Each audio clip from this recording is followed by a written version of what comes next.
Shalom, peuple de Dieu, shalom, shalom, shalom, shalom. Nous vous saluons dans le nom de notre Seigneur Jésus. Nous savons et nous croyons que Dieu est sur le contrôle et Dieu est au contrôle de toutes choses.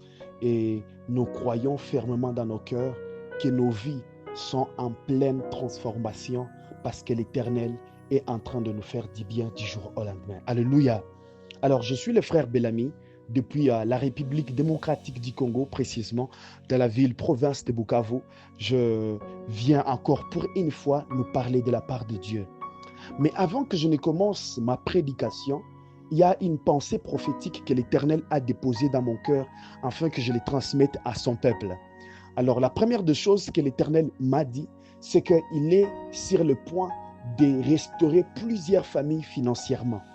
Ok, je répète, l'Éternel m'a dit qu'il est sur le point de restaurer plusieurs familles financièrement.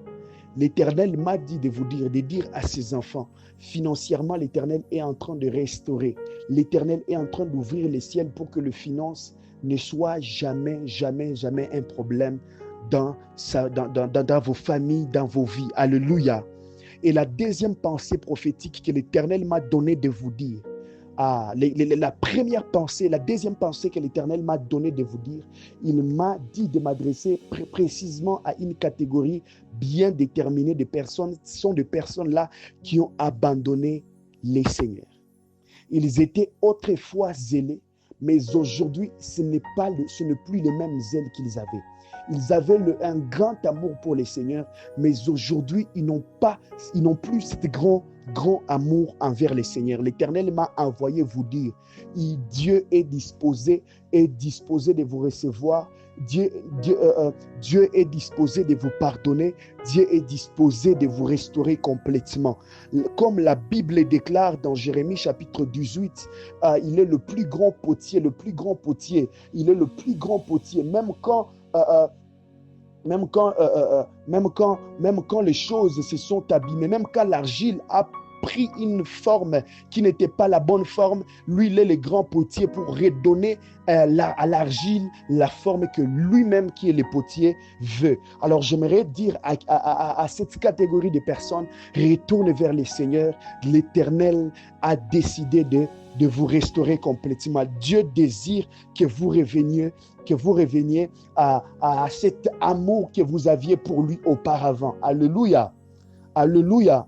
Donc, toi qui es en train d'écouter ce message, rentre dans la présence de Dieu, développe une nouvelle intimité, parce que la nouvelle saison qui est en train de venir, ce sont des intimes qui vont vraiment bénéficier de cette saison. Alors, l'Éternel m'a donné cette obligation, ce devoir de vous aviser, vous tous dont l'amour que vous aviez pour le Seigneur a baissé, de revenir. L'Éternel est disposé de vous restaurer. Alléluia. Alléluia. Alors, laisse-moi commencer mon message. Ne vous inquiétez pas, c'est un message que l'Éternel m'a donné, une belle prédication, une forte parole de l'Éternel qui m'a d'ailleurs personnellement moi-même béni. Alléluia. Alors, le thème de mon message, c'est ce soir, ce matin, tout dépendra de l'heure à laquelle vous serez en train de me suivre. Ça intitulé « De l'observation à la révélation ». De l'observation à la révélation. Je prie que tu m'écoutes. Père éternel, dans le nom de Jésus, je prie pour cette parole. Lorsque toute personne qui sera soumise au son de ma voix, en train d'écouter ce message, laisse que tu lui fasses du bien. Lorsque tu lui fasses du bien au nom de Jésus. Père éternel, je prie que toute personne qui écoutera cette parole, laisse que tu lui ouvres les yeux de son cœur. Que lorsque tu élimines les yeux de son cœur, afin qu'il comprenne différemment désormais ta parole et afin qu'il vive les miracles dans sa vie, dans son milieu de travail, dans son milieu d'exercice ministériel. Je prie que tu fasses à toute personne qui écoutera cette parole beaucoup de bien au nom de Jésus. Comme je le disais tout à l'heure, le thème de mon message s'intitulait « De l'observation à la révélation ». J'aimerais qu'on lise certaines portions des Écritures dans Matthieu chapitre 16, du 14 au 17e verset. Je lis au nom du Seigneur. S'il te plaît, si tu es à côté de ta Bible, lis avec moi. Ou si tu as un carnet, s'il te plaît, écris cette parole de l'Éternel et Dieu va nous faire beaucoup de bien. Il est écrit au 13e verset, il est écrit, au 14e verset plutôt, je m'excuse, il est écrit, ils répondirent, les uns disant, je m'excuse, je devais lire à partir du 13e verset. Il est écrit, Jésus étant arrivé dans le territoire de César, de Philippe, demanda à ses disciples, qui dit-on que je suis, moi, le Fils de l'homme? 14, il est écrit, ils répondirent, les uns disent que tu es Jean-Baptiste, les autres Élie, les autres Jérémie, et l'un des prophètes. 15. Et vous, l'air dit-il, qui dites-vous que je suis? C'est Jésus qui pose la question là-bas. Au 15e verset, il est écrit, Simon Pierre répondit, tu es le Christ, le Fils du Dieu vivant. Au 17e verset, il est écrit, Jésus, et reprenant la parole, lui dit, tu es heureux, Simon, fils de Jonas, et ce ne sont pas la chair et le sang qui t'ont révélé cela, mais c'est mon Père qui est dans les cieux. Alléluia. Alléluia. Alors, cette scène se passe dans Matthieu chapitre 16. Il s'agit de Jésus qui vient demander un avis, qui vient poser à ses disciples la question, qu'est-ce qu'on est en train de dire que je suis?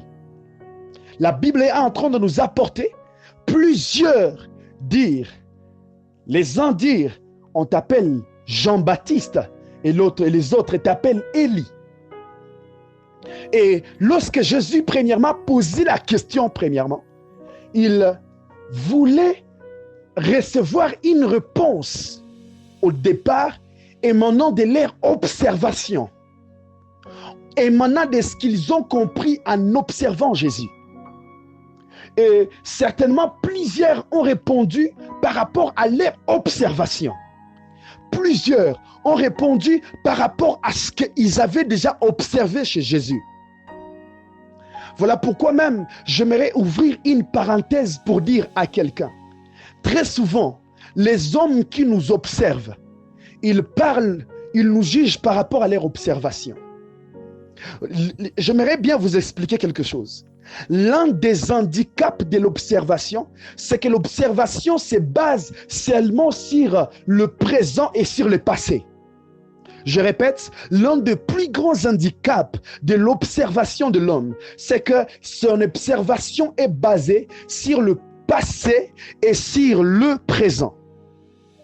Voilà pourquoi vous remarquerez d'ailleurs, à chaque fois qu'un homme, plusieurs personnes, ils cherchent à nous définir, ils nous définissent par rapport à ce que nous sommes dans le présent. Et écoute, un homme peut te voir aujourd'hui et te voir en réalité comme un moins que rien. Pourtant, Dieu ne te regarde pas de la sorte. Parce que Dieu ne regarde pas l'homme par observation, mais Dieu regarde l'homme par révélation. Ok, je répète, Dieu ne nous regarde pas comme les hommes nous voient. Dieu nous voit différemment. J'aimerais bien illustrer un exemple. Vous savez, un artiste, ou un artiste, j'aimerais m'atteler sur ça. Un artiste, quand il regarde un arbre, il ne regarde pas un arbre, il regarde une œuvre d'art qui peut sortir dans un arbre. Je répète, un artiste, quand il voit un arbre, il ne voit pas seulement un arbre, mais il voit au-delà d'un arbre une œuvre d'art qui peut sortir dans un arbre. Ainsi, un homme qui ne t'a pas créé lui-même, il ne peut pas te regarder différemment ou te voir plus que ce que tu es. Mais c'est le Créateur lui-même qui peut te voir plus que ce que tu es aujourd'hui. Parce que lui, il ne te regarde pas par observation, mais Dieu, lui, il te regarde par révélation. J'aimerais dire à quelqu'un, Dieu ne nous verra jamais par observation. Parce que l'observation, l'observation, elle est basée sur le passé et le présent. Pourtant, lorsque Dieu vient nous regarder par révélation, il nous regarde au travers le futur qu'il a déjà prévu pour nous. Voilà pourquoi j'aimerais dire à quelqu'un, fiche-toi de toutes les critiques que peut avoir l'homme à ton égard. Les hommes auront toujours des critiques bizarres, basées sur le présent et le passé. Mais Dieu ne regarde pas ça. Dieu regarde le futur à venir, qui tu vas réellement devenir. Voilà pourquoi même l'homme, lorsqu'il te regardera dans le péché, il te traitera dans le péché. Mais lorsque Dieu viendra te regarder, il te regardera comme son futur serviteur. Voilà pourquoi même lorsque Paul était en train de persécuter l'église, était en train de tuer les enfants de Dieu. Je vous assure que dans les cieux, Dieu ne regardait pas le persécuteur Paul. Dieu regardait le missionnaire Paul. Dieu regardait celui qui allait répandre l'évangile partout. Dieu regardait celui qui allait beaucoup plus écrire que les disciples qu'il avait laissés. Dieu regardait un homme qui allait accomplir beaucoup de miracles. Pourtant les hommes sur la terre voyaient le persécuteur Paul. Pourtant Dieu, par la révélation, il regardait Paul comme son serviteur. Écoute, j'aimerais aller même plus loin. J'aimerais dire quelque chose. L'un des plus grands handicaps de l'homme, il te regardera toujours en mode processus. Pourtant, Dieu te regardera toujours en mode finalité. Oh my goodness, je répète, Dieu, lorsqu'il te regardera, il ne te regardera pas en mode processus. Dieu te regardera en mode finalité. Mais lorsque l'homme viendra te regarder, il te regardera en mode processus. Voilà pourquoi à chaque fois, quand l'homme vient te traiter, il te traite toujours comme un élément brut. Parce que Dieu, lui, quand il vient te rencontrer, il ne te traite pas comme un élément brut, mais il te traite comme un élément fini. Oh, voilà pourquoi un homme qui n'a pas la révélation de qui tu es réellement, il te négligera. Mais Dieu, lui qui a la révélation de qui tu es, il te regardera même comme un Moïse pour te traiter comme un grand héros. Il te regardera. Toi, tu seras en train de te voir comme un Moïse qui est en train de bégayer. Pourtant, Dieu te regardera comme le sauveur de son peuple. Oh, l'Orabi Kezive. Toi, tu te regarderas comme le plus pauvre de tous. Mais Dieu viendra te dire, toi Gédéon, tu es le plus grand héros. Oh là-bas, c'est terrible. Oh, le plus grand handicap de l'observation, c'est que l'homme te négligera toujours. À moins que ce soit un homme qui a la révélation de qui tu es. J'aimerais bien vous faire cet exemple. J'aime cet exemple que j'aimerais bien vous faire. Un jour, un papa, il était dans une ville, il était en train de rouler dans une voiture. Il a vu un homme qui vendait les oranges. Mais lui, dans sa voiture, il sent que ce n'est pas un homme qui est en train de vendre les oranges. Il dit, mais Dieu, mais lui-même, il se pose dans son cœur. Mais c'est un homme, c'est un petit garçon qui vend les oranges. Mais je ne sais pas pourquoi je le prends comme quelqu'un de très spécial. Pourtant, autour les personnes qui étaient autour de ces petits garçons ne voyaient qu'un homme qui vendait les oranges. Mais lorsque cet homme est sorti de la voiture, il a dit, je ne sais pas pourquoi je fais ça, mais il a pris cet homme, il lui a donné beaucoup d'argent et il est parti avec ses petits garçons chez lui pour le donner à manger, pour les garder chez lui. Mais c'est après que ce jeune garçon vient lui dire que je suis un général d'une autre nation, mais je suis venu ici juste pour faire le pèlerinage. Je suis venu ici juste pour voler les informations. Et c'est là que le papa a compris que je pris ce jeune homme pas parce que j'observais chez lui, mais parce que je veux une autre révélation de qui il était. Écoute, il y a des fois des anges nous visitent, mais parce que tu ne vois que les anges par observation de tes yeux, tu ne peux pas savoir que c'est un ange. Mais il est venu tellement mal habillé que tu ne vas pas le reconnaître parce que tu le vois par ton observation. Mais si tu manques la révélation, tu risques de maltraiter cet homme, pourtant c'est un ange. Quand la Bible déclare même combien nous recevons des anges chez nous sans le savoir. Écoute, lorsque Dieu décide d'aller brûler Sodome et Gomorrhe, je répète, j'aime ça. Il passe chez Abraham. Mais Abraham, lui, Il n'a pas vu des hommes simples. Il a vu Dieu au travers des hommes. Pourquoi? Parce qu'il n'a pas vu par observation. Il a vu par révélation.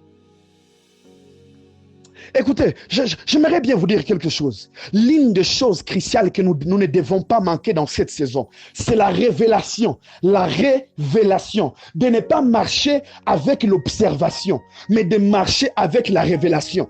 Ok, j'aimerais bien vous expliquer.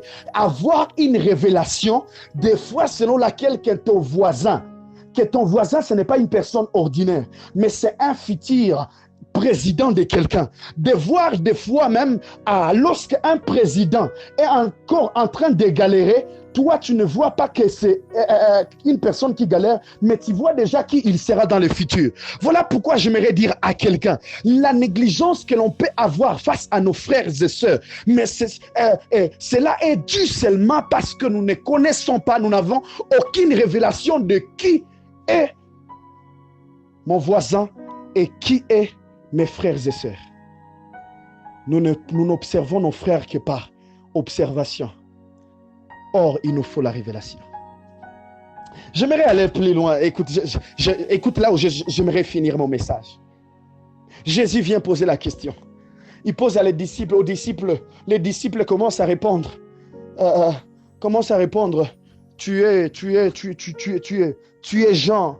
Les autres disent, tu es Élie. Les autres ont commencé à dire, tu es prophète. Mais jusque-là, Jésus n'était pas satisfait.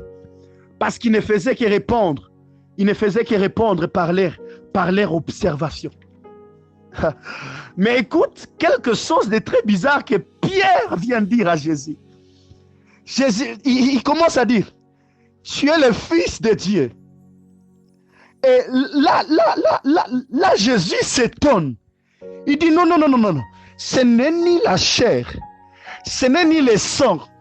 Quand Jésus est en train de dire ce n'est ni la chair ni le sang, il est en train de dire ce n'est ni par observation, mais c'est par révélation que tu as reçu cette vérité que tu viens de dire.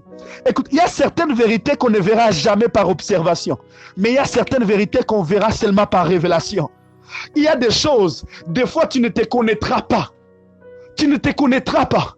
Parce que tu ne fais que t'observer par rapport à la situation présente dans laquelle tu vis. Mes frères, réveille-toi de la révélation et tu verras combien tu es plus grand que tu ne le crois. Oh my goodness. Réveille-toi de la révélation et tu verras à quel point tu n'es pas un homme qui bégaye, mais tu es le futur libérateur des âmes qui sont perdues pour les ramener à Jésus. J'aimerais dire à quelqu'un, il y a certaines identités de toi-même que tu ne sauras jamais parce que tu t'es observé. Mais il y a des identités que tu sauras de toi-même parce que Dieu lui-même te les a révélées. Je prie que l'Éternel ouvre tes yeux et que tu connaisses et que tu vois maintenant par révélation. Que tu te connaisses par révélation, que tu vois les choses par révélation, que tu traites ton frère par révélation, que tu vives toute ta vie par révélation. Oh, Shadabaka Sotopaya. Leko somante la korota, lika prosoko pale da guve, le doso proku talimaha, e la so proka live hotelima, reka so poya de kalova atuyema. Oh, je prie que Dieu te donne une vie de révélation, que tu vives des révélations comme jamais auparavant. Oh my goodness. Et là, Jésus vient dire à Pierre, ce n'est ni par le sang, ce n'est ni par la chair, ce n'est ni par la chair que ces choses t'ont été révélées. Laisse-moi définir la révélation si tu ne sais pas c'est quoi la révélation. La révélation vient du substantif révéler, qui signifie dévoiler une chose cachée pour qu'elle soit connue. Je répète, dévoiler une chose cachée pour qu'elle soit connue. Et vue telle qu'elle est dévoilée. Une chose cachée de sorte qu'elle soit vue telle qu'elle est. J'aimerais m'arrêter sur quelque chose, sur cette définition et poser une question. Es-tu ce que le Seigneur a dit que tu es? Es-tu ce que le Seigneur a dit que tu es? Si aujourd'hui tu n'es pas ce que Dieu a dit que tu es, c'est que tu marches par observation.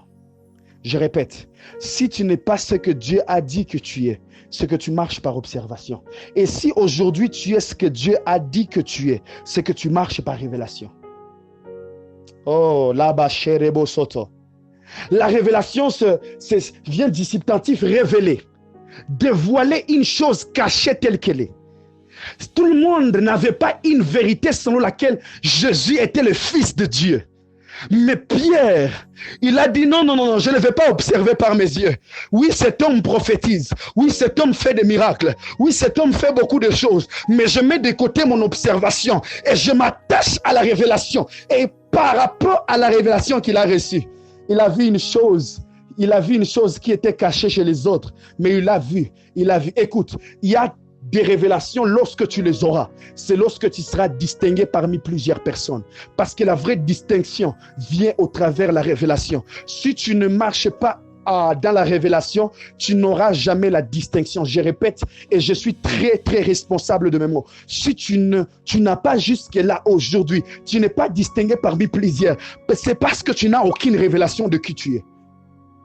Oh, j'aimerais que quelqu'un, une fois après avoir entendu ce message, que Dieu t'ouvre les yeux et qu'il te montre les choses cachées. Oh, Malabaseke, j'ai pris que Dieu t'ouvre les yeux et qu'il te montre les choses cachées. Oh, j'ai pris dans le nom de Jésus que Dieu t'ouvre les yeux et qu'il te montre les choses cachées. Comme Pierre, et ce jour-là, Jésus a dit, c'est ce Messie à qui je vais laisser l'église. Parce que lui ne marche pas par observation, mais il marche par révélation. J'aimerais dire à quelqu'un, Dieu a besoin des hommes révélés, des hommes qui marchent dans la révélation. Au nom de Jésus, touche ta main, mets ta main sur tes yeux, je vais prier pour toi. Père, dans le nom de Jésus, je prie pour cet homme et pour cette femme, que tu ouvres et que tu illumines les yeux de son cœur, que tu illumines les yeux de sa révélation, afin qu'il voie au-delà de ce que les hommes voient, afin qu'il voie spirituellement, afin qu'il voie dans le monde spirituel, afin qu'il vive la révélation, afin qu'il vive la révélation au nom puissant de Jésus, au nom puissant de Jésus. Je prie que Dieu vous bénisse abondamment.